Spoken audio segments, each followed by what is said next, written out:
Cierra la puerta, ¿no? En el nombre del Padre, del Hijo y del Espíritu Santo. Amén. Señor Jesús, te damos gracias por una tarde más que nos permites estar en tu presencia. Gracias porque nos vas a mostrar tu infinita bondad al quedarte con nosotros en la Santa Eucaristía. Te suplicamos, Señor, que nos ayudes a entender este gran misterio, que nos ayudes a ver en tus milagros eucarísticos esa presencia real de tu cuerpo y de tu sangre, y que tratemos dignamente a este excelso sacramento. Te pedimos también, derrame sobre nosotros todas tus bendiciones y que, guiados por la mano de la Santísima Virgen María, podamos aprender todo lo que quieras enseñarnos. Te lo pedimos por Jesucristo nuestro Señor. Amén. Padre nuestro que estás en el cielo, santificado sea tu nombre. Venga a nosotros tu reino, hágase tu voluntad en la tierra como en el cielo. Como también nosotros perdonamos a los que nos ofenden. No nos dejes caer en tentación y líbranos de todo mal. Dios te salve María, llena eres de gracia, el Señor es contigo. Bendita eres entre todas las mujeres y bendito es el fruto de tu vientre, Jesús. Santa María, Madre de Dios, ruega por nosotros pecadores, ahora y en la hora de nuestra muerte. Gloria al Padre, al Hijo y al Espíritu Santo.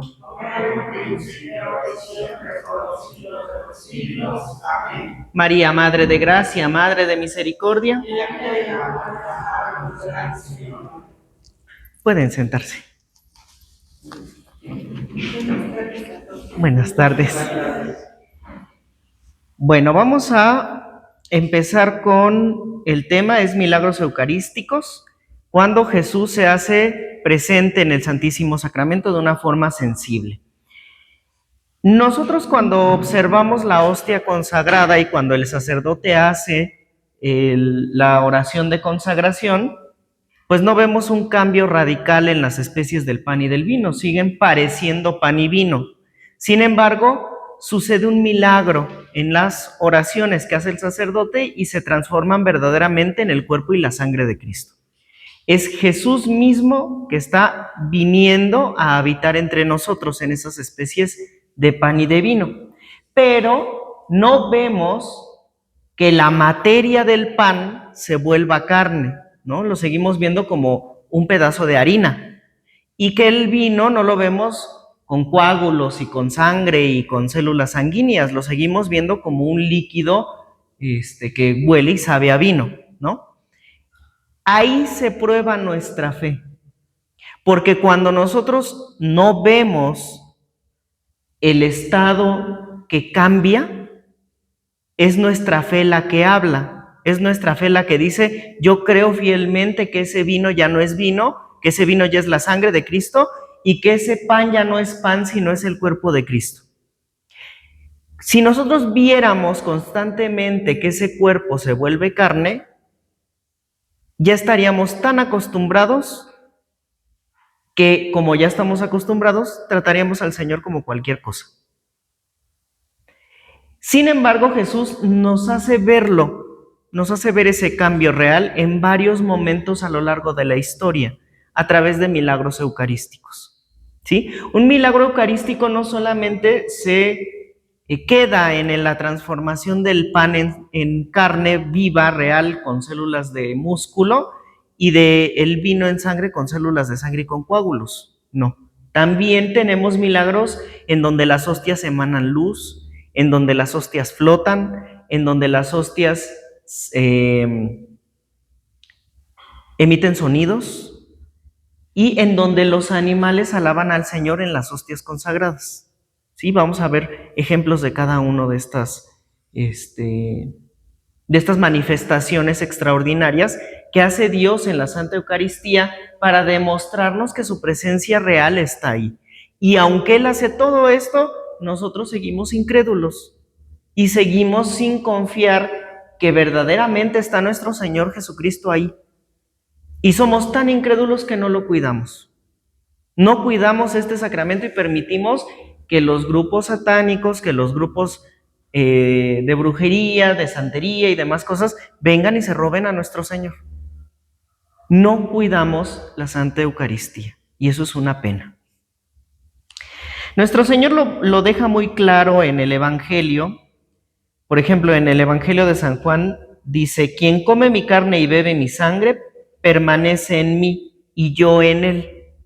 Como me envió el Padre viviente y yo vivo por el Padre, asimismo el que me come, él también vivirá por mí.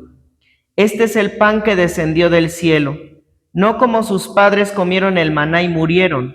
El que come de este pan vivirá eternamente. Esto escandalizó mucho a la gente de aquel tiempo, porque dijeron: ¿cómo es posible que vamos a comernos su carne? ¿No? Jesús está diciendo: quien coma mi carne y beba mi sangre. No está hablando de una manera figurativa. Si hubiera sido así, en el momento que ve que todos se escandalizan, pues hubiera aclarado. Pero no, él estaba hablando en serio. Y tan en serio estaba hablando que en la última cena, cuando levanta el pan, dice: tomen y coman, esto es mi cuerpo. Lo está manifestándolo ahora de manera física, lo que ya había anunciado antes, porque en el primer momento que dice esas palabras estaba con todo el pueblo judío reunido, y el pueblo judío se escandaliza y él no hace nada para evitar ese escándalo, porque es la presencia real que va a manifestar después en la última cena. Y luego cuando toma el vino, dice: beban todos de ella, esto es mi sangre, la sangre de la alianza nueva y eterna, que será derramada por ustedes y por muchos para el perdón de sus pecados. Y les digo que desde ahora no volveré a beber el zumo de las uvas, hasta el día en que lo beba nuevo con ustedes en el reino de mi Padre. Es decir, estaba anunciando que ya no iba a consumir alimento físico porque ya era momento de entregarse a la muerte, ¿no? Pero ahí está manifestando nuestro Señor que el pan es verdaderamente su cuerpo, es verdaderamente carne, y que el vino es verdaderamente sangre. Ese milagro maravilloso que hizo Jesús en la última cena se repite en cada Eucaristía. No es que nosotros en cada Eucaristía, cuando el sacerdote hace la consagración, está sacrificando nuevamente a Cristo. No. Lo que sucede va más allá. El sacerdote se está uniendo a la eternidad de Dios. Y unido a la eternidad de Dios, transforma el cuerpo y la sangre en el mismo momento de la última cena. No está repitiendo, no está en memoria. Está yendo al momento de la última cena, tomando las palabras de Jesús y obrando el milagro, pero es Jesús quien obra el milagro, porque es tomar el momento de la última cena. Y espero que esto quede clarito, porque es un misterio sumamente complejo.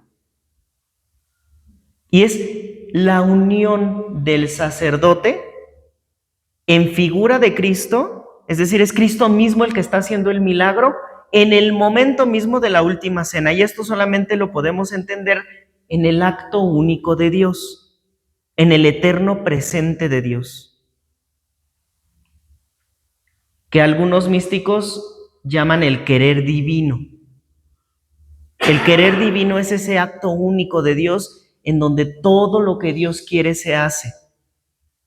Entonces, el querer divino se está manifestando en ese momento de la consagración y del milagro de la transubstanciación.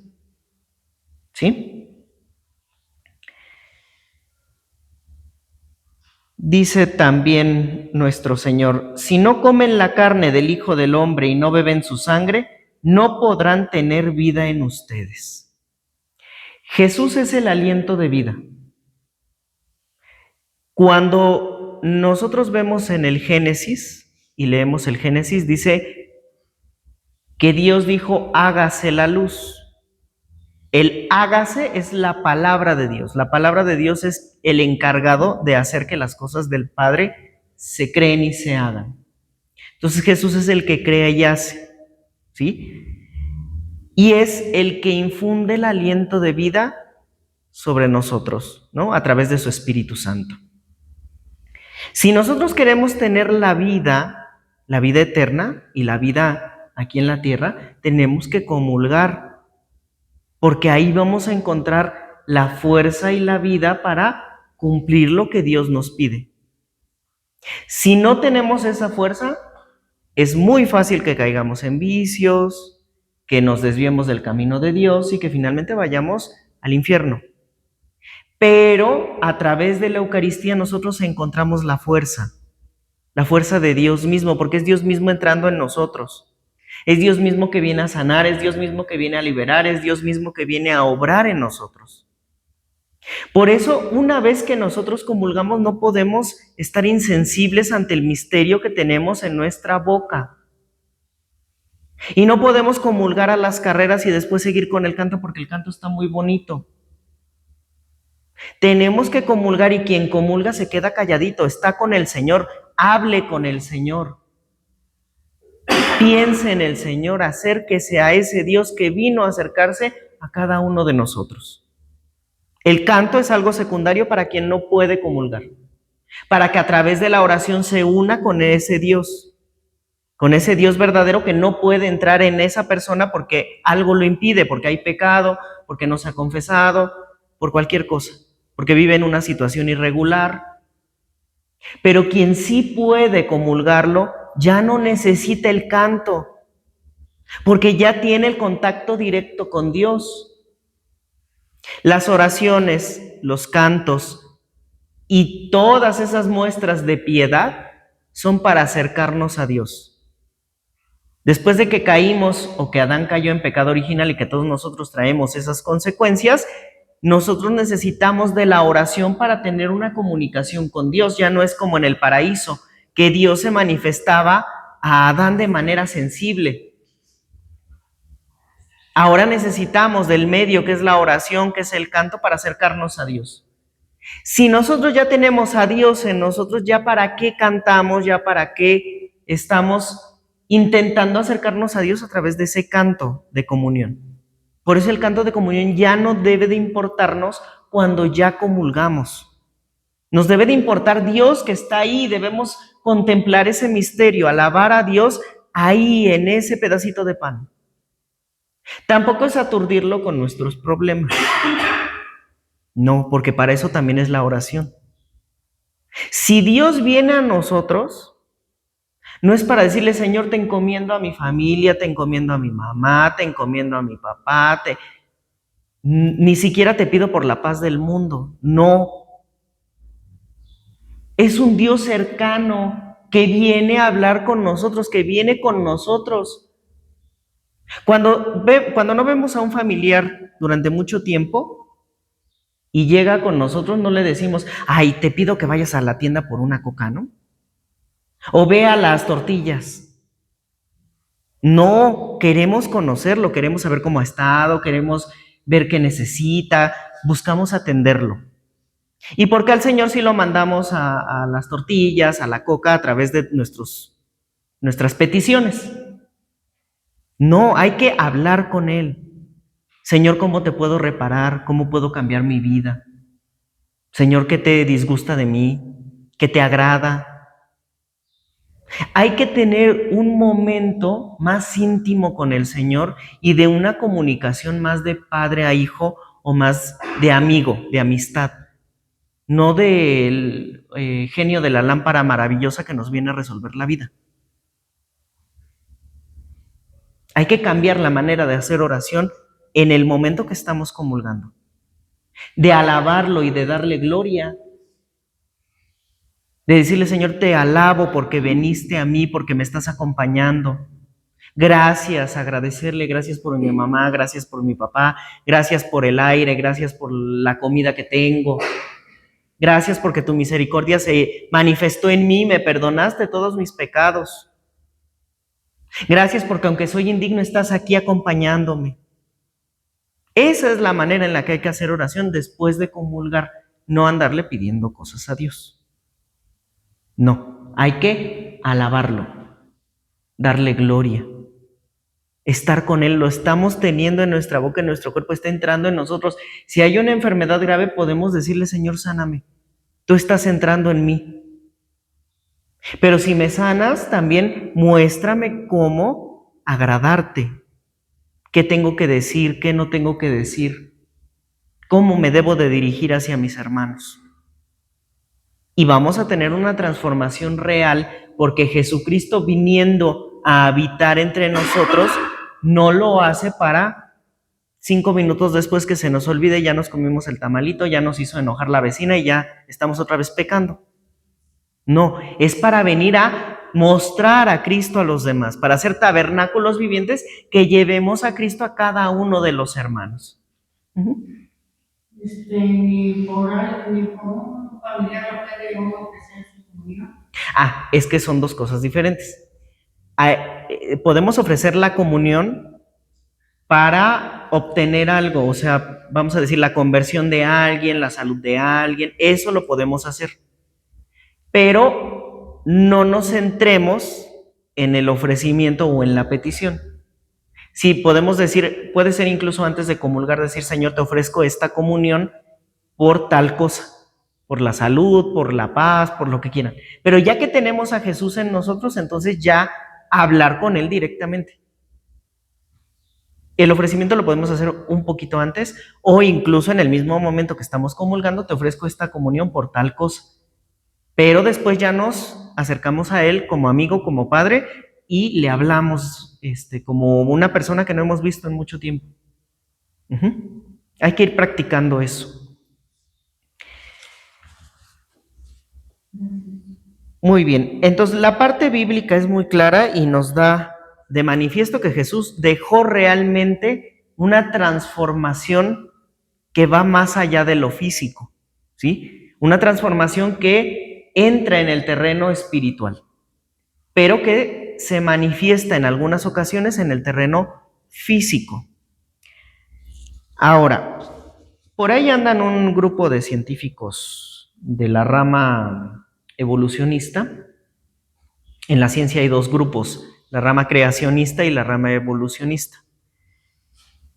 No deberían por qué estar peleados, pero están peleados y entonces la rama evolucionista es atea.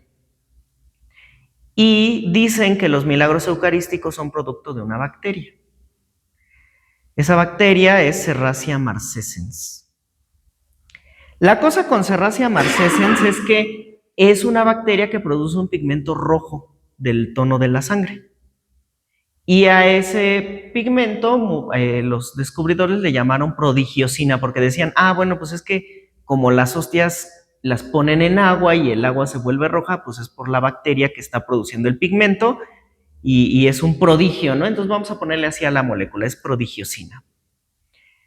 Sin embargo, los milagros eucarísticos no funcionan de esa manera. Algunos milagros sí, algunos milagros eucarísticos, después de que la hostia consagrada cae en el piso, lo ponen en agua para que se desintegre la forma y entonces ya puedan ponerlo en una plantita o en algo así, ¿no? Esa es la disposición que tiene la iglesia sobre una hostia que cae al piso, si no se consume. Ahí sí puede haber que el microorganismo crezca y genere el pigmento.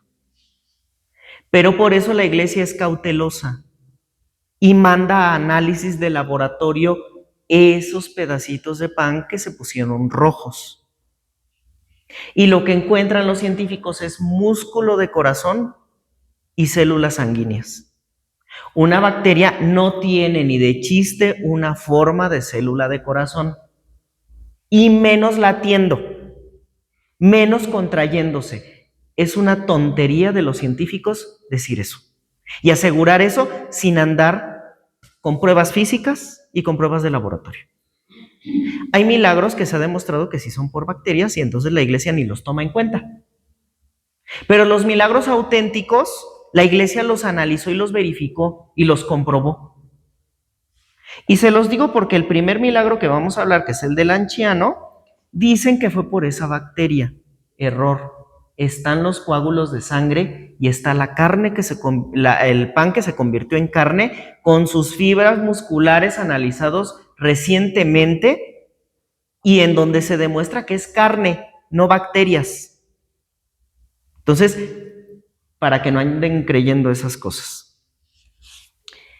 Les voy a pasar la hostia que se convirtió en carne, que pues actualmente ya no es una carne fresca, se secó y queda como un pedacito de cecina, ¿no? Para que lo vean. Y vamos a ver qué pasó aquí. En Lanciano se estaba celebrando una misa en el siglo VIII. Un sacerdote estaba celebrando la misa y dudaba de la presencia real de Jesucristo en las especies de pan y de vino. Ante sus ojos la hostia se convirtió en carne y el vino en sangre. No puede ser producto de una bacteria. Las bacterias necesitan 20 minutos para que una célula genere otra, se dividan. Si empezamos a hacer matemáticas, para que el vino se pusiera rojo, necesitaríamos de varias horas, inclusive de algunos días. No es inmediato, no es a los 5 minutos. Y esto sucedió al instante que el sacerdote produjo, o más bien dijo las oraciones de consagración. Elevando el pan, haciendo la oración, empezó a gotear la sangre. Una bacteria no hace eso. Y además, con un evento más adelante que es el milagro eucarístico de Tixtla, se ve que la sangre emana del interior de la hostia. No es como que alguien lo pusiera por fuera, no es que la sangre saliera por fuera, no, la sangre está brotando del interior de la hostia. Eso es un hecho maravilloso que demuestra el milagro y se hizo con estudios de infrarrojo y con estudios de analizar cómo estaba toda la parte interna de la hostia. En 1574 se reconocen las reliquias, porque además de esa carne hay 5 coágulos de sangre.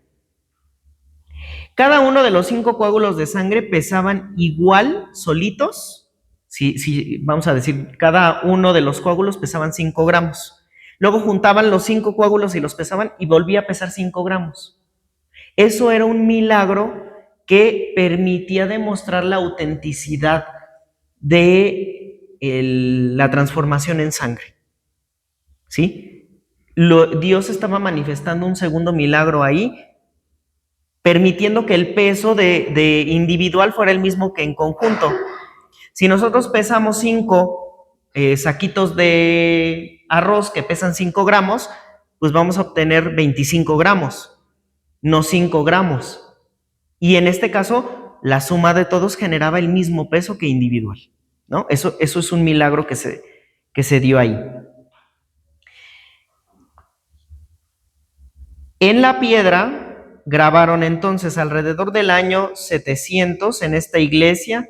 Entonces, bajo el título de San Legunciano, un sacerdote religioso de San Basilio dudó si en la hostia consagrada estuviera verdaderamente el cuerpo de nuestro Señor y en el vino su sangre. Celebró la misa y después de decir las palabras de la consagración, vio la hostia hecha carne y el vino convertido en sangre. Se lo mostró a los presentes y después a todo el pueblo. La carne está todavía entera y la sangre dividida en 5 partes desiguales. Todas pesan igual que por separado. Eso lo labraron en la piedra como la leyenda que demuestra el milagro, ¿sí? Ahora, hicieron después estudios científicos y se demostró que la sangre pertenece a músculo de corazón, ¿sí? Que hay hemoglobina. La hemoglobina es la molécula principal de la sangre humana. Entonces, había hemoglobina. Que el grupo sanguíneo, tanto de la carne como de la sangre, es AB. Y la sangre tiene los elementos porcentuales cercanos al suero proteico de la sangre fresca normal. Se encontró cloro, fósforo, potasio, sodio y calcio notablemente elevado. Cuando hay calcio en concentraciones elevadas se debe a estrés. Es decir, es el corazón de Jesús en el momento de su crucifixión, de su pasión dolorosa. ¿Qué es lo que está pasando en el no tiempo? Acuérdense que yo les dije, cuando el sacerdote está consagrando, no hay tiempo ni espacio. está entrando en la eternidad de Dios. Y como está entrando en esa eternidad, Jesús sufriente en el Calvario se está poniendo en cuerpo y en sangre en esas especies de pan y de vino.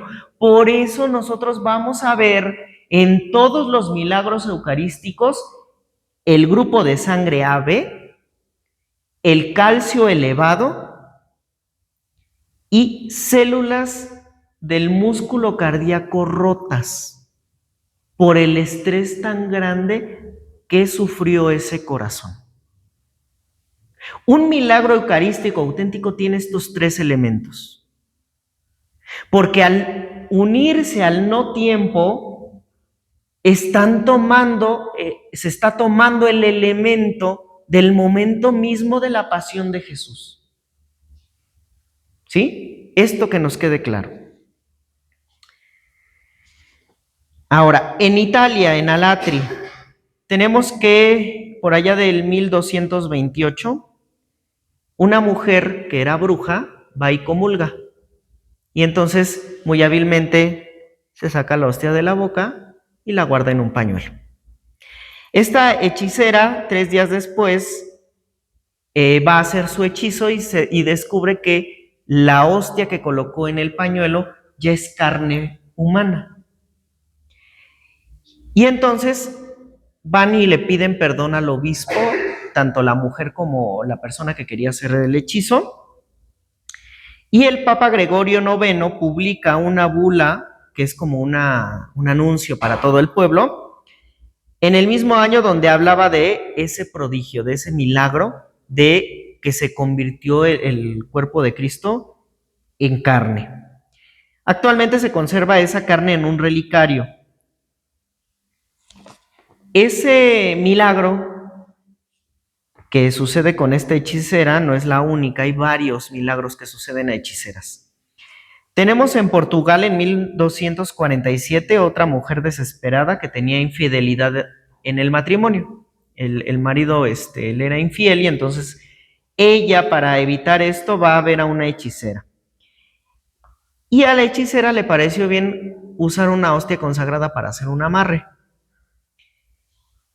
La mujer va y recibe la comunión, toma la hostia, la envuelve en el velo, antes se utilizaba velo, la envuelve en el velo, lo guarda, y cuando va a casa de la hechicera, ven que del velo empieza a salir sangre. Se fue a su casa, lo esconden en un cofre de madera, estaban aterradas, no sabían qué hacer. Y en la noche, cuando llega su esposo, del cofre empieza a salir luz, empieza a emanar rayos de luz. Ella le cuenta lo sucedido a su esposo y al día siguiente le avisan al sacerdote. Todo se colocó en una caja de cera y al poco tiempo vieron que la caja de cera rota y la hostia sangrante estaban en una... seguía sangrando la hostia. Ese hecho hizo que Santarém, que es el lugar en donde sucedieron estos hechos, se volviera una ciudad eucarística. ¿Cuál es la importancia de cuidar a Jesús en la Eucaristía? Estos hechos sucedieron en el año 1200. La Virgen de Guadalupe todavía no venía aquí a tierras mexicanas. Todavía no se aparecía aquí en México. Y ya se estaba profanando el cuerpo de Cristo por parte de brujos y hechiceros. Estos son 2 de los más conocidos, pero hay muchos más. En plena pandemia de COVID, una bruja dijo que tomaran las hostias consagradas y que las pusieran en agua y que hicieran quién sabe qué tanta cosa para atraer el amor y un montón de burradas. En plena pandemia de COVID. Es decir, en este tiempo sigue habiendo gente que ocupa la hostia consagrada para hacer amarres y hacer hechizos. Por eso nosotros no podemos descuidar la comunión que se hace en capilla, en parroquias y en donde sea. Porque los hechiceros aprovechan cuando hay mucha gente, por ejemplo en fiestas patronales, y como los ministros tienen que dar la comunión a tanta gente y el sacerdote también, rápidamente se sacan la hostia de la boca y la guardan. Por eso nosotros tenemos que estar vigilantes, no permitir que se saquen la hostia de la boca y la guarden, no permitirlo. Y si alguien comulga en mano, que es lo más incorrecto que podemos hacer, ver que realmente lo consuman. Y cuando se comulga en manos debe de haber un purificador, no directo en la piel. Hay varias normas que dicta la iglesia para la comunión en la mano. No es así, nada más así en la manita y ya no. Debe de haber un purificador, el purificador se pone en agua, esa agua después se pone en una plantita. Son las normas que la iglesia dicta porque no es cualquier cosa lo que estamos recibiendo. Es el cuerpo y la sangre de Cristo, que está presente en cada partícula. Entonces hay que tener sumo cuidado en estas partículas del Señor. Ahora, en Bolsena, en el año de 1263, otro sacerdote celebraba la misa y también dudaba de la presencia real de Jesucristo. Cuando parte la hostia, acuérdense que después de la consagración el sacerdote parte la hostia y pone un pedacito en el vino. Cuando hace eso, la hostia empieza a sangrar y unas de las gotitas caen en el suelo. Aquí está la muestra de la sangre que cayó en el altar, en el suelo, y cómo quedó el mármol con esa sangre.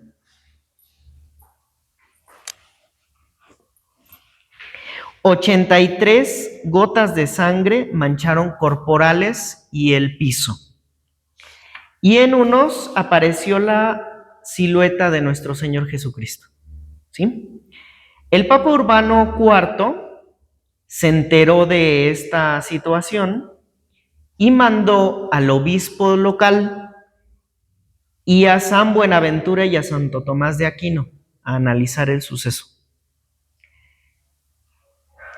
Verificaron que todo era un milagro, lo publican y entonces al año siguiente de esto que sucedió, el Papa promulga la fiesta de Corpus Christi, que ahora se llama el cuerpo y la sangre de Cristo. ¿Sí? Es la misma fiesta con dos nombres diferentes. Corpus Christi lo nombraron en aquel entonces en latín, ¿no? Pero es la misma fiesta del cuerpo y la sangre de Cristo. Qué triste que para instituir una fiesta tan importante tuvo que haber pasado una duda por parte de un sacerdote que tendría que creer para que un milagro obrara a Dios y entonces se instituyera una fiesta. Y es doloroso y es penoso porque la iglesia no tenía una fiesta antes para el cuerpo y la sangre de Cristo, siendo el sacramento central de nuestra fe. Y es lo mismo que pasa con Dios Padre. ¿Cuándo es la fiesta de Dios Padre en nuestra iglesia católica? No hay una fiesta a Dios Padre instituida formalmente en nuestra iglesia, siendo la primera persona de la Trinidad y siendo Dios. ¿Por qué no tiene su fiesta? Tuvo que venir Dios Padre a pedir su fiesta para el 7 de agosto o para el primer domingo de agosto y la iglesia ni le ha hecho caso. Hay que pedirle a Dios que mueva el corazón del Papa para que instituya su fiesta, la fiesta de Dios Padre. Bueno, tenemos otros milagros, como el de Buenos Aires. A este le tocó verlo al Papa Francisco. Sucede que había un párroco,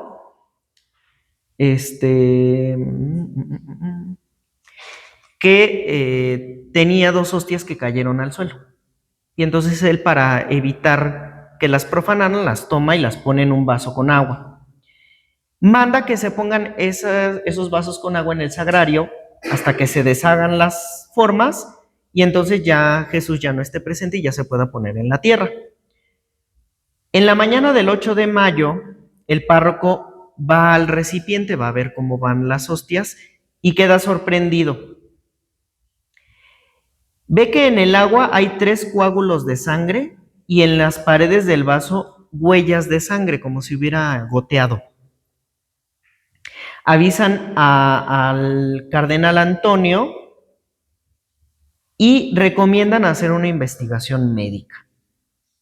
Se toman los análisis correspondientes, se toman pedacitos de las costras que generó la sangre y entonces lo llevan a una técnica de laboratorio. Confirmaron que se trataba de tejido muscular humano. Una doctora hematóloga estudió el tejido muscular que tenía en la hostia y dice: pude observar en una ocasión una zona que parecía latir rítmicamente. No había ese día ninguna filmadora o máquina fotográfica para poderlo grabar. Y quedamos con la boca abierta al ver algo tan fantástico. Un tejido muscular de corazón que latía como un ser viviente. Estamos hablando de 1992. No había celulares con cámara en ese entonces. Eran nada más celulares para llamar, ¿no? Por eso no tenían a la mano cómo grabar el milagro. Un corazón humano deja de latir como a los 10 minutos, menos, como a los 5 minutos de que se saca del cuerpo. A veces ni un minuto tarda en dejar de latir. Este corazón ya llevaba más de 15 días que había sucedido el milagro y seguía latiendo. ¿Cómo pueden explicar que un corazón siga latiendo 15 días después sin estar alimentado por sangre y sin estar alimentado por nada? Es un hecho fantástico, maravilloso.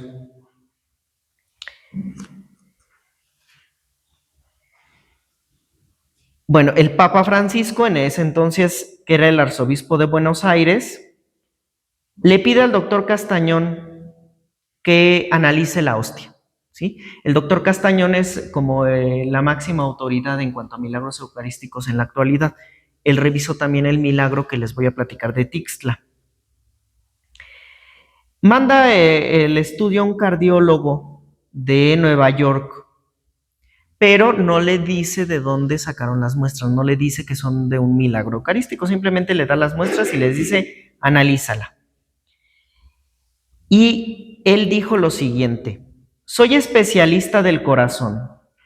Esta carne es de músculo del corazón, del ventrículo izquierdo, y está inflamado.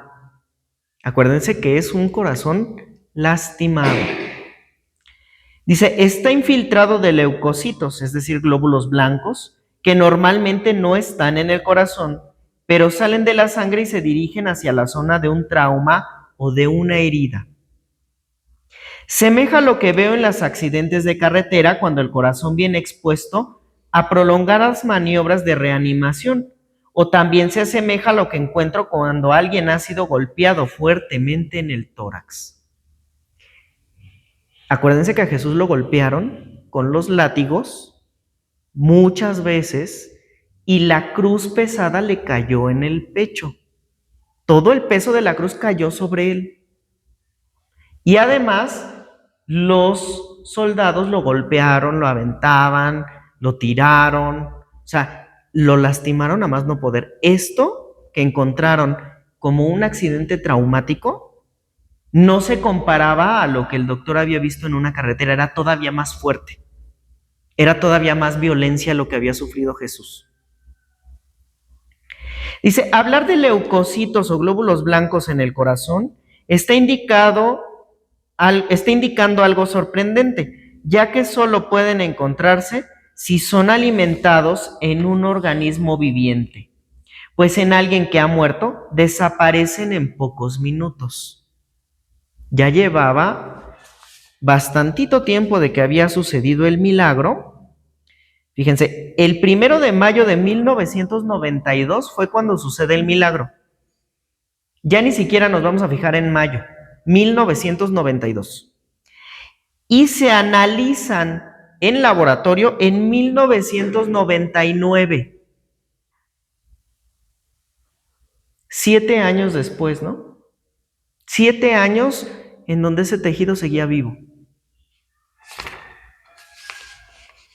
Y dice, en alguien que ha muerto desaparecen esos glóbulos blancos en pocos minutos. Y en esa muestra había glóbulos blancos, estaba fresco. Esto significa que esta muestra está sacada de un ser vivo en el momento que ha sido enviada. Los glóbulos blancos no pueden sobrevivir más que pocos minutos si se disuelven los tejidos en agua. Sin embargo, han estado expuestos 1 mes en agua corriente, que fue lo que tardó la hostia consagrada en estar en agua, y más de 3 años en agua destilada. 3 años más los mantuvieron en agua para ver si se deshacía, si le pasaba algo, y seguía intacto. Y esto es inexplicable e increíble para la ciencia.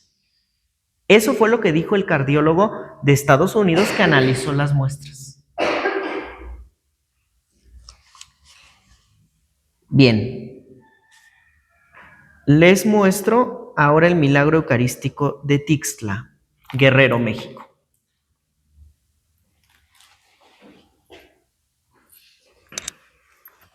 Pertenece a la diócesis de Chilpancingo.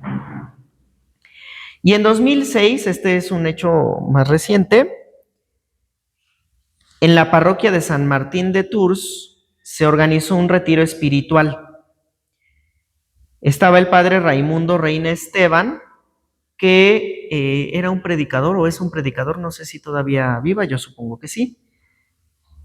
Celebró la misa de clausura del retiro en el auditorio municipal y había más o menos 600 personas, poquita gente.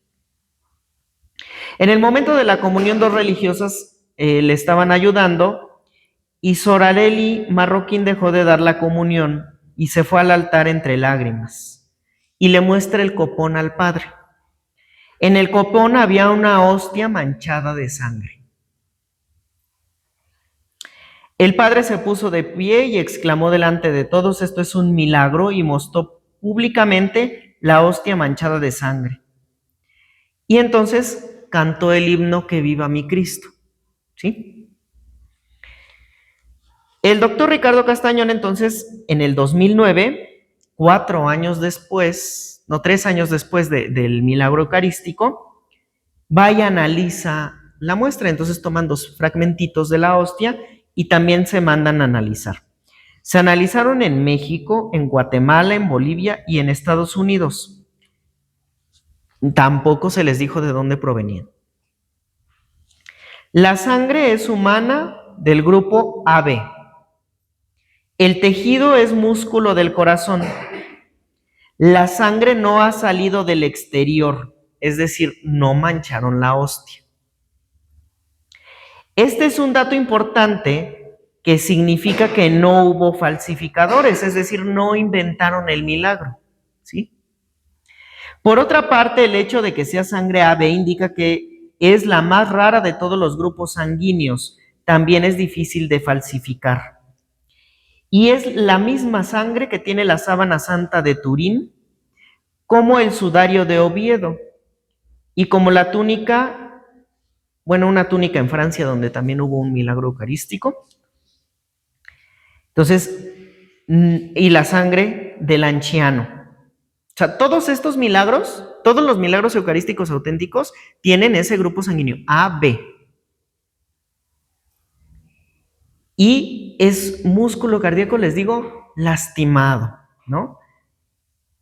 Es lo que nos va a decir ahora. Dice, por otra parte, el hecho que el tejido muscular sea de corazón y tenga glóbulos blancos es imposible de hacerlo a propósito, pues no sobreviven más que unos minutos a la extracción del ser viviente. En el 2013 se mostraron estas conclusiones al obispo y se enviaron también al Vaticano, a la Congregación para la Doctrina de la Fe. El 12 de octubre del año 2013 se promulgó la declaración formal y solemne del reconocimiento del carácter sobrenatural del milagro, sea, ya está reconocido incluso por el Vaticano. Esos milagros, a esa hostia del anciano también le hicieron estudios con infrarrojo y con computadora, y descubrieron que la hostia sangraba del interior. De la parte media de la hostia, que las hostias, acuérdense que son bien delgaditas, bueno, de la parte media, de ahí brotaba la sangre y salía hacia el exterior, como lo hace en un corazón real. Entonces, eso es algo fascinante que se logró descubrir en el milagro de Tixla, que seguramente los otros milagros también lo tienen, nada más que hablando del año 1200, pues no tenían las herramientas médicas como para verificar esas cosas, ¿no? No podían ver de dónde estaba brotando la sangre. Pero ahorita, con todas las herramientas que tenemos, sí se pudo ver que brotaba del interior y cómo salía. El milagro eucarístico más reciente es uno sucedido en la India. Bueno, tenemos varios recientes, pero este es uno de los más bonitos.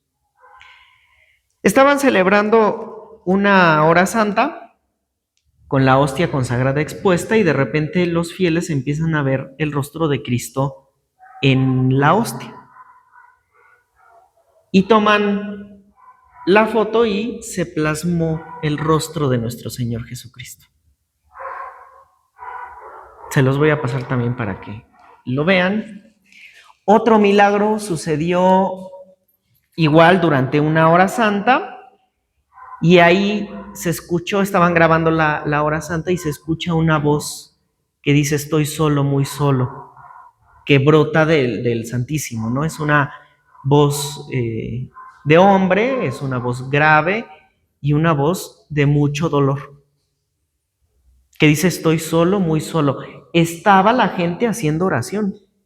¿Pero por qué está solo el Señor? Por lo mismo que les dije al inicio con lo que hacemos cuando comulgamos. Somos tan egoístas que solo pensamos en nosotros y en lo que necesitamos. Y en esa hora santa, todos estaban pidiendo y pidiendo y pidiendo y pidiendo y pidiendo y pidiendo. Sí, está bueno que pidamos, pero se nos olvida agradecer, se nos olvida consolar, se nos olvida abrazar, se nos olvida preguntar. Y no preguntar cosas de nuestra vida. Porque cuando viene un familiar, no le decimos: oye, ¿cómo me veo? Oye, ¿qué me hace falta? Oye, ¿cuándo crees que sea bueno que vaya a buscar trabajo? No preguntamos cosas de nosotros, preguntamos cosas de la persona. Queremos saber cómo está ella, qué necesita, en qué le puedo ayudar, qué le gusta, qué no le gusta. Y con el Señor, ¿por qué si somos nosotros? Yo. No, hay que ver al Señor y acercarnos a Él con esa confianza de amigo, de padre, y hablar con Él como padre y como amigo. No como un genio de la lámpara maravillosa, ni como alguien muy lejano. No. Tenemos otros dos milagros que sucedieron a santos. Tenemos, por ejemplo, a San Antonio de Padua, que en el pueblo donde él vivía no creían en la verdadera presencia de nuestro Señor.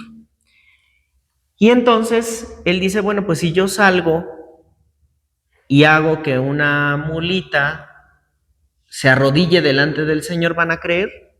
Y se burlan de él pensando que no lo iba a lograr. Sale y entonces con el Santísimo en procesión y una mulita se arrodilla delante de la hostia consagrada y logra la conversión de varias personas del pueblo que no creían. Por eso el día de Corpus Christi también se dice que es el día de las mulitas, ¿no? Por este milagro que sucedió con San Antonio de Padua. Y otra de las santas que nuestra iglesia venera con mucho cariño y que de hecho uno de sus atributos es una custodia. Acuérdense que los atributos de los santos son aquellos elementos que nos ayudan a reconocerlos. ¿De quién estoy hablando? Con esta monjita que tiene su custodia en la mano. Santa Clara de Asís. Santa Clara tiene su custodia porque había una invasión en el convento. Querían meterse unos musulmanes, y entonces ella, para evitar que los musulmanes llegaran y se metieran al convento y destruyeran todo, saca a Jesús Eucaristía, lo muestra y con confianza le dice: Señor, detén para que no entren estas personas. Se llena de temor todos los invasores y salen huyendo de ahí. No atacan al convento de Santa Clara, ¿no? Tenemos otro milagro que no hay no está documentado fotográficamente, pero hubo un terremoto en una comunidad del mar y había alerta de tsunami. De hecho, el tsunami ya venía en camino, ya era algo que iba a suceder. El sacerdote de la comunidad no duda y entonces saca la hostia consagrada y se va hacia la playa y levanta la hostia consagrada y le dice al mar: detente, por Jesucristo que está vivo y real aquí. La ola no toca tierra, sino que empieza a bajar su intensidad y el mar regresa con total calma hacia el puerto. No hubo destrucción, ni siquiera se mojaron los que llevaban a Jesús, porque no solamente fue el sacerdote, también había fieles alrededor del sacerdote viendo el milagro. El poder que tiene Dios para detener lo que sea, porque es Dios. ¿Por qué no hace esos milagros extraordinarios en nuestra comunidad y en nuestra vida? Porque no tenemos fe, porque no confiamos, porque no creemos que Dios pueda transformar mi vida, o porque no creemos que Dios me pueda quitar ese cáncer, o porque no creemos que Dios pueda convertir a esa persona, o porque somos desesperados y queremos que mañana ya tengamos ese milagro. No, hay que ser pacientes y hay que confiar. Pero ¿qué es lo que pasa? El demonio viene y siembra la duda en el corazón. Y como siembra la duda, nosotros caemos en la tentación de la duda y ya no es solo tentación, ya dudamos verdaderamente. Y ya no puede darnos Dios el milagro porque ya no hubo confianza plena. Por eso hay que confiar plenamente en Dios. No duden de que Él puede sanarnos, de que Él puede liberarnos, de que Él puede traer a esa persona que se alejó de la fe, de a esa persona que está en cama, la puede levantar. No duden de Dios nuestro Señor, porque Él puede hacer obras extraordinarias y maravillosas. No duden de Él. Y en medio de todo esto, a veces la duda es: no creo que esté realmente en el pan y en el vino que consagre el sacerdote.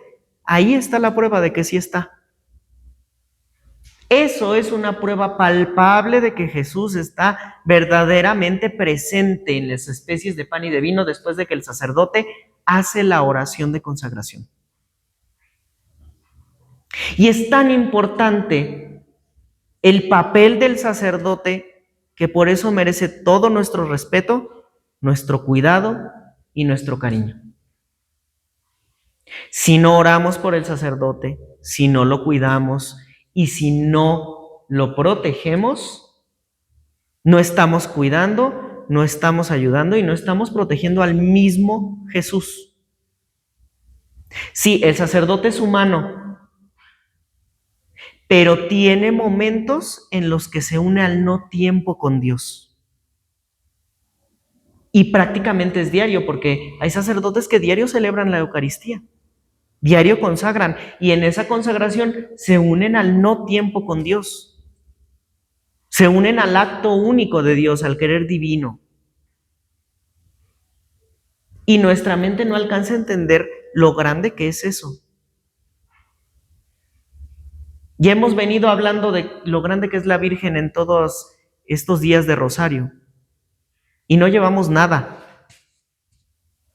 Apenas terminamos la Inmaculada Concepción, la Virgen todavía no nace. Apenas hoy vamos a ver cómo nació nuestra Madre Santísima y qué implicó su nacimiento. Y no alcanzamos a entender lo grande que es María. No vamos a alcanzar a entender lo grande que es Jesús. Es muy complicado hablar de un Dios verdadero y un hombre verdadero. Un hombre verdadero que está ahí encerrado. Un hombre verdadero que está en metales fríos. Un hombre verdadero que no es escuchado por sus hijos. Un Dios y hombre verdadero que no recibe la atención de sus hijos, de aquellos que salvó, que recibe burlas, que recibe ofensas, los protestantes que no creen en él, que hacen sus parodias ahí. Nosotros también hacemos la cena del Señor y entonces les dan un sobrecito con un pedacito de pan y con jugo de uva. Ahí sí no está Jesús, definitivamente.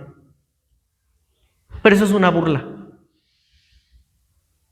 Eso es necedad, por no querer aceptar la verdad de Jesús en el Evangelio.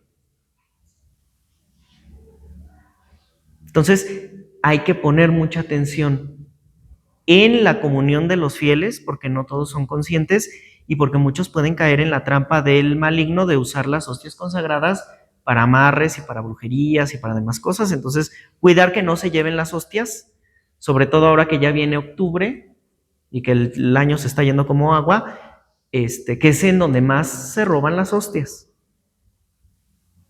Y verdaderamente hacen rituales oscuros, horribles,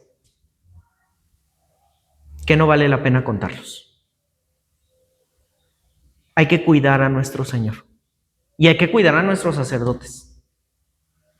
No podemos permitir que difamen, que lastimen, que humillen o que inventen cosas de un sacerdote.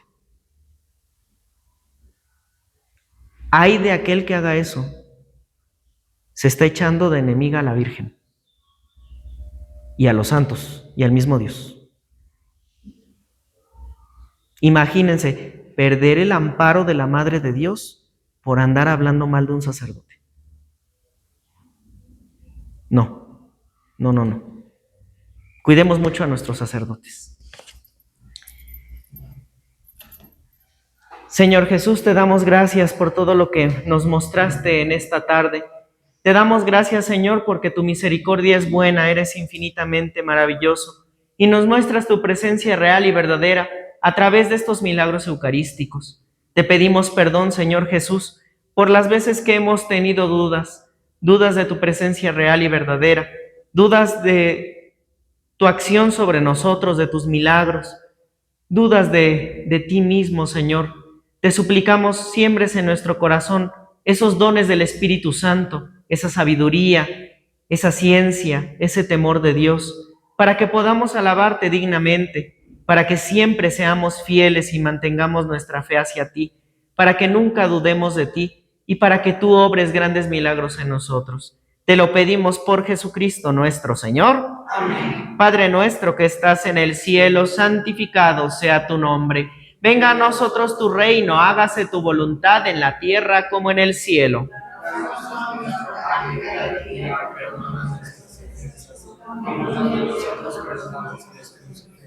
No nos dejes caer en la tentación y líbranos del mal. Dios te salve María, llena eres de gracia, el Señor es contigo. Bendita eres entre todas las mujeres y bendito es el fruto de tu vientre, Jesús.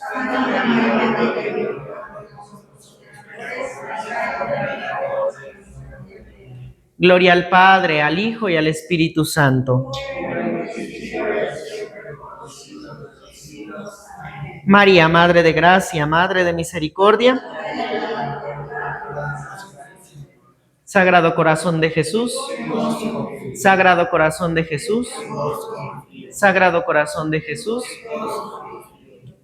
Jesús, yo creo, adoro, espero y te amo. Te pido perdón por los que no creen, no adoran, no esperan y no te aman. Dios mío, yo creo, adoro, espero y te amo. Te pido perdón por los que no creen, no adoran, no esperan y no te aman. Dios mío, yo creo, adoro, espero y te amo. Te pido perdón por los que no creen, no adoran, no esperan y no te aman. Ave María Purísima. Ave María Purísima. Ave María Purísima. Por la señal de la Santa Cruz de nuestros enemigos, líbranos, Señor Dios nuestro, en el nombre del Padre, del Hijo y del Espíritu Santo. Amén. Gloria a Dios.